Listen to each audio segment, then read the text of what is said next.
Hello and welcome to Before You Pull, where we will show off the kits and details of upcoming characters as well as some recommended teams and disc setups to help you plan your pulls. All of the following is from the creator server, so things are still subject to change. This time though, we're going over Astra Yao, the first limited S-rank support agent in Zenless Zone Zero. Now historically in Mihoyo games, limited supports usually end up being very powerful, and Astra is no different. I will say, as always though, I am not your father. I cannot tell you whether you should or should not pull, but hopefully by the end of this video, you can come to your own conclusions. Firstly, as a quick TLDR, Astra is a support agent that provides a near permanent attack buff and crit damage buff. She also hovers around on field for pretty much the entire fight, occasionally throwing out her own attacks while you continue to dish out damage with your other two agents, who you can very easily switch between because Astra allows quick assists to be triggered simply by doing damage, so long as she has enough energy. It's almost like you constantly have your support on field 24/7,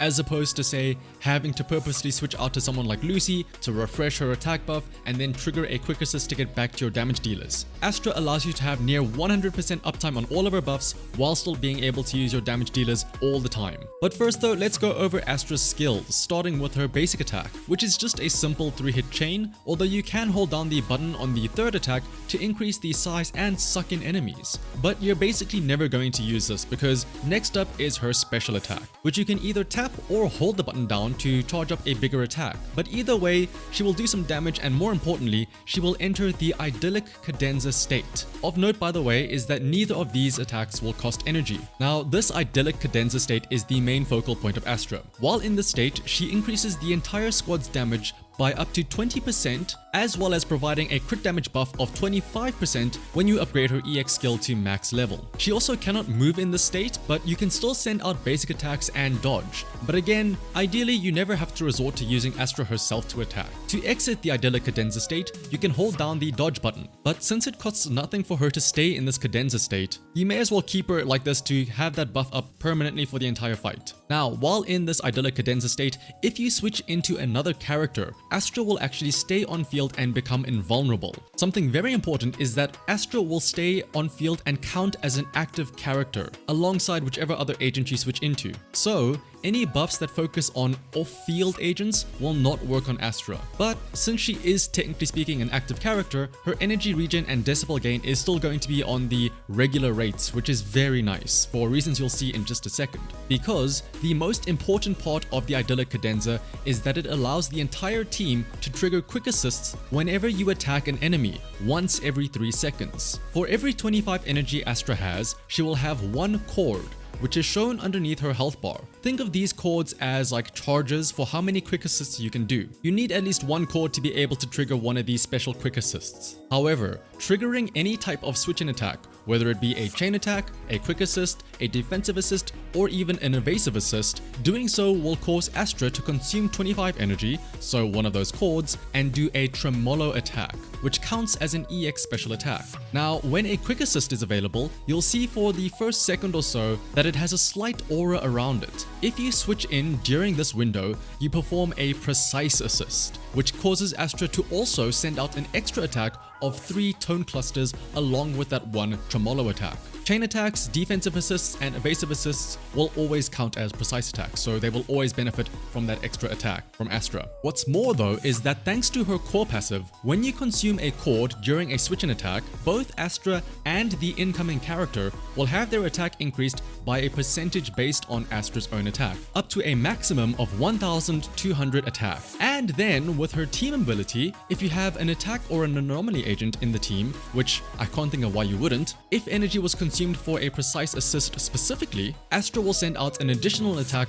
of 1 more tremolo and 3 more tone clusters, effectively doubling her damage output when you consume her energy to perform a switch-in. So basically, once you put Astra in the idyllic cadenza state, as long as she has energy, damaging a target lets you perform a quick assist between your other 2 characters, increasing not only their attack, but also their damage, their crit damage, as well as sending out extra additional attacks along the way. As for Astra's assists, they are your standard ones. She has an evasive assist instead of a parry, and for her ultimate, as advertised, this not only does damage, but it also is our first source of healing coming from an agent in Zenless Zone Zero. Now, I don't think this is going to be anything too game-breaking, since it is a flat amount that goes up to 2950 HP restored at max level. But in practice, I will say, I think it is quite nice because when I was doing some testing runs, I think it's very easy to want to go super aggressive with her teams. Instead of trying to dodge or parry attacks, you instead just constantly spam a barrage of your own attacks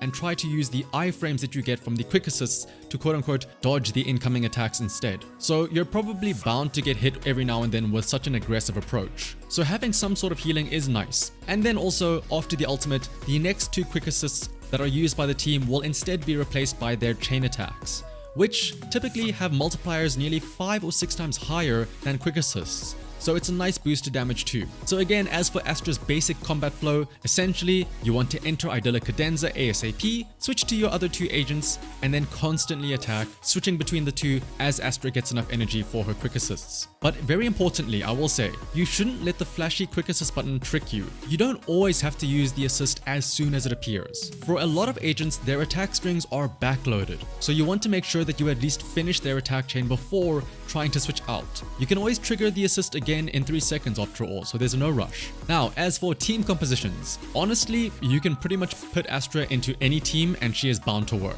You probably already use a support in most of your teams anyway, slot Astra in there and she'll be just fine. I will say a team that I really liked myself was putting her with Miyabi, not only because she does a lot of damage, but because Miyabi's held basic attack has such a very long animation. I know what a lot of people do is you switch out during that charge attack to another agent so that while she's busy doing her judgment cut, you can get some more damage in. Well, what if now, instead of just a regular switch in, that was a quick assist? And then you can easily quick assist back into Miyabi later on. As for the third member of the team, Yanagi was a pretty obvious choice, coming in for a quick disorder proc and then hopping back out. But I know not everyone will have those 3 limited agents, so what I found quite fun actually, instead was to make a Super Miyabi team, with both Astra and Nicole supporting her. And then importantly, putting Nicole on an Anomaly build with a 4-piece Freedom Blue set and Anomaly Mastery and Anomaly Proficiency in slots 4 and 6. You still get those disorders relatively frequently since both Astra and Nicole are contributing to the Ether Anomaly, and now you also get the benefit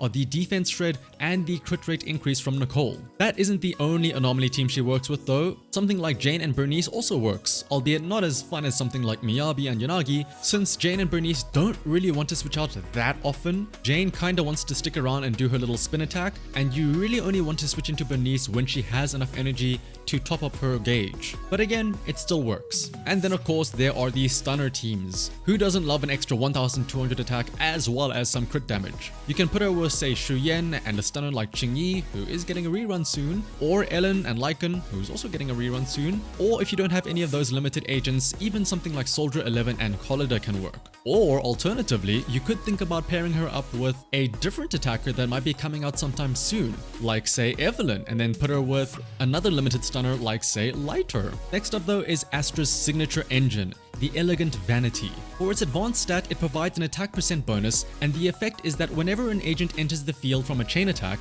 or any type of assist for that matter, the wearer gets 5 energy. More importantly though, when the wearer uses 25 or more energy, so in Astra's case whenever you perform a quick assist, everyone's damage will be increased by 10%, stacking twice. This is just a good supporter engine in general, but obviously it works amazingly well for Astra. Aside from giving her extra attack to reach her maximum buff, it gives her a little bit of extra energy regen, and it gives the team a very easy to trigger 20% damage bonus. But thankfully though, Astra does not need to have this engine to function, as there are some pretty good A rank alternatives, namely Nicole's and Lucy's signature engines. Instead of attack, both of these provide energy regen as a stat, which thankfully is something that Astra does actually want. And the engine effects aren't that bad too either. For Nicole's, when dealing ether damage using an EX special attack, which she does technically do when she throws out a Tremolo attack during a precise assist, all squad members' damage against that target will be increased by 15% at base refinement. And Astra's energy regen is also increased, although the catch is that these effects only last for 2 seconds. And then for Lucy's engine, whenever a unit hits an enemy, it increases the attack of all members by 2.5% at base refinement. However, again, the catch is that you can only stack this up to 3 times instead of the 4 that you would get thanks to the balls. But nonetheless though, these are both very usable engines for Astra, as they both provide her with stats that she wants and some decent effects as well. As for her discs, obviously a 4-piece astral voice set is pretty much a no-brainer. Increasing her attack and providing buffs to the team. But as for her 2-piece set, that will depend on what engine you decide to give her. At the end of the day, the main thing you want to focus on is having enough attack to reach that maximum value of the 1200 increase. So if you have her core passive maxed out, that means you will need just over 3400 attack. Once you reach this threshold though, you can then invest in energy regen, since that will allow you to throw out more of those quick assists. So that means you can either use Hormone Punk for the extra attack or Swing Jazz for the energy regen. Likewise, when it comes to the main stats, slot 4 and 5 obviously you want attack percent, but slot 6 will depend on whether or not you need more attack or more energy regen. And then of course for substats you want as much attack percent as possible, and the next best thing then would be Anomaly Proficiency for the odd occasion that she does happen to trigger Corruption. Now moving over onto Astra's Mindscapes. Her first one causes her attacks to reduce the target's resistances to all attributes by 6%, stacking up to 3 times, for a maximum of 18%. She also starts the battle with 1000 decibels, and when using her ultimate, all squad members get a stack for 60 seconds that grant them invulnerability for 1 second the next time they are hit. The ultimate stuff is sort of nice, but the big thing is that 18% resistance shred. With how often Astra can attack from the sidelines, this is almost a permanent 18% shred effect. Mindscape 2 increases her core passive's bonus attack percentage by 19%, so it's easier to hit that cap, but also the maximum attack she can provide is also increased up to a maximum of 1600. Furthermore, while in Ardelic Cadenza state, when another agent switches in using an assist or a chain attack, Astra will also attack with 1 extra tremolo and 3 extra tone clusters. For Mindscape 4, it makes it so that after a chain attack or an ultimate, you can trigger 1 extra quick assist even if you do not have enough energy. And while in the Ardelic Cadenza state, when an agent enters the field from a quick assist, depending on their specialty, they will get a buff. So for attackers, their next quick assist will deal extra damage equal to 300% of Astra's attack. Anomaly agents will have their quick assist do 50% more anomaly buildup, and stunners will have their quick assist deal 50% more days. And lastly, Mindscape 6 pumps up Astra's personal damage by increasing the damage multipliers of her tremolo and tone clusters by 200% and also giving them an extra 80% crit rate. Now remember, by the time you get to Mindscape 6, you will have a total of 3 extra tremolos and 9 tone clusters. All of these will be getting these buffs. And then when triggering a precise assist, Astra will follow up with the charged version of her third basic attack, which will also have an 80% increased crit rate. So all in all, yeah, Astra is pretty good. She's kind of like Caesar in that she can pretty much work in whatever team you want, and it almost feels like the team becomes just the other 2 agents that you select, with Astra just constantly being around on the sidelines. Except now you can flow between those other 2 agents so much more smoothly, and it feels a lot more satisfying. Instead of having to wait around for parries or waiting for the right windows to switch into other characters, now you can just aggressively switch out non-stop with these quick assists. If you do pull Astra, I guarantee you will find some way to use her. And honestly, the way I see it, because of how generically useful she is, slotting onto almost any team possible, working with any attack or anomaly agent, it also feels like she's going to be someone that will see a lot of mileage even further down the line too. I don't want to throw around words like a must pull or stuff like that, but I do think she will stand the test of time for a good while at least. But again, I'm not going to tell you what to do. Sure, she's good and all, but if there is someone else that you think looks cooler or who you would enjoy playing more instead, by all means, go for them rather instead. Otherwise though, thank you for watching. If you did find this video helpful, liking, commenting, and subscribing is greatly appreciated, and it'll also help you stay notified for when my Evelyn guide does get uploaded. If you are planning on pulling for Astra, I do wish you the best of luck in your pulls. And so, until next time, bye bye!